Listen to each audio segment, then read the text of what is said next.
Share on Pinterest. Not all pores are created equally. The first rule of facial extraction is to realize not all pores should be squeezed. Yes, DIY extraction can be highly satisfying, but it isn't always healthy for your skin. You need to know which blemishes are ripe for popping and which ones should be left alone. Most importantly, you need to know how to extract without leaving a red, raw mess behind. Read on for all those answers and more. When to leave your face alone before getting into the juicy part, it's crucial to recognize the signs that your skin won't take too kindly to prodding and poking. When you squeeze the skin and burst the pimple, you're creating a tear in the skin, which then needs to heal and can leave a scar, explains dermatologist Drive. See Pore House. While some blemishes can be safely extracted, more on those later, others can lead to inflammation and infection if squeezed by you or even a professional. Avoid any deep or painful pimples, like cysts, completely. These tend to look red and lumpy with no visible head. Not only is there nothing to extract from these kinds of breakouts, but attempting to pop them may result in longer lasting and more aggressive redness and swelling. Plus, you're likely to cause a dark mark or scab, which can be more noticeable than the original pimple. If necessary, a dermatologist can drain a cyst.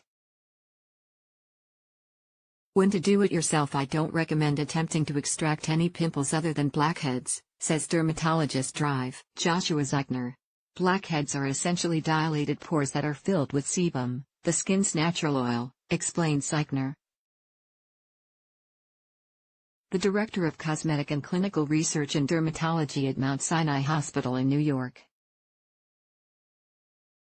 He adds blackheads can be easily extracted at home because they usually have a wide opening to the surface. Some people say it's safe to extract whiteheads yourself, but Zeichner isn't so sure. According to Zeichner, whiteheads typically have a smaller surface opening.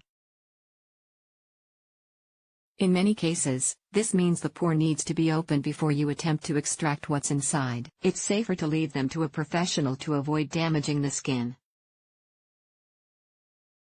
How to do it yourself. Dermatologists and estheticians are generally uncomfortable with people trying facial extraction at home. But if you have to do it the right way. First things first, don't pick at your face right before bedtime, advises Zeichner. You're more likely to accidentally damage your skin when you're half asleep.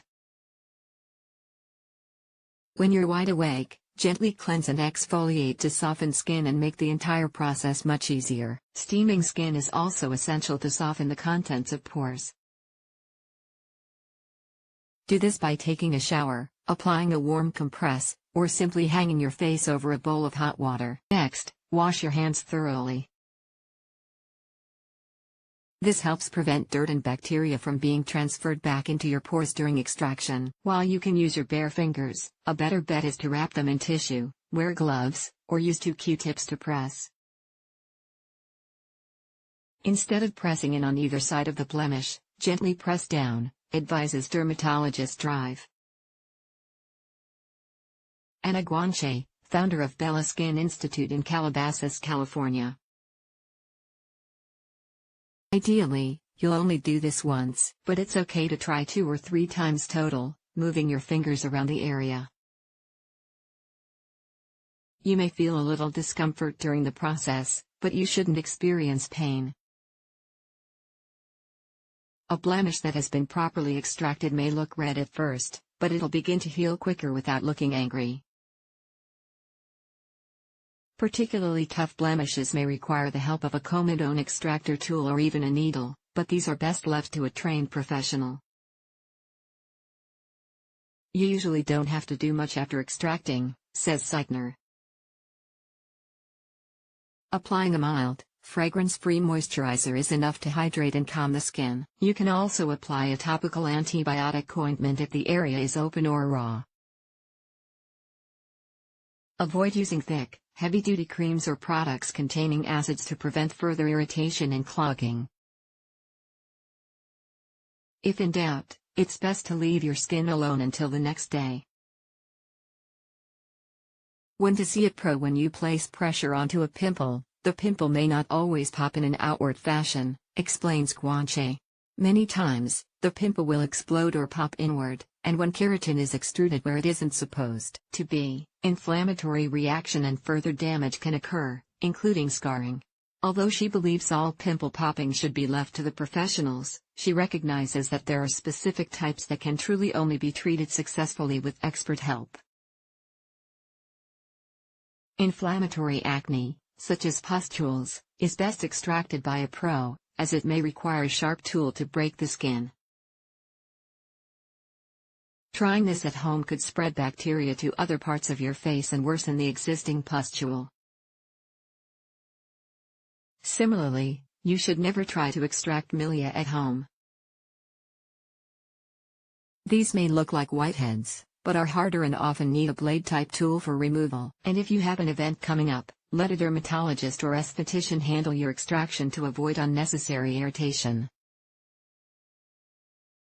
How to find a pro: estheticians will often perform extractions as part of facials. If you can, try to find an esthetician with a couple of years' experience. You can also ask family and friends for recommendations. If you prefer to see a dermatologist, make sure they're board certified via the American Board of Dermatology or American Academy of Dermatology. Expect to pay a little more for an appointment with a qualified dermatologist.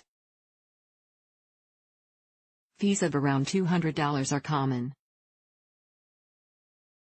Estheticians, on the other hand, tend to charge around $80 for a facial. What to expect from a pro: the process is pretty similar to the one you'd use at home. If prescription-strength topicals or other treatments are a part of your skincare routine, your provider may advise you to discontinue use in the days leading up to your appointment. Continued use may increase your risk of irritation. It doesn't matter too much if you arrive wearing makeup, as your skin will be cleansed and steamed before the extraction. Gloves will be worn while extracting pores, and metal tools may be used, meaning you could feel slight pain.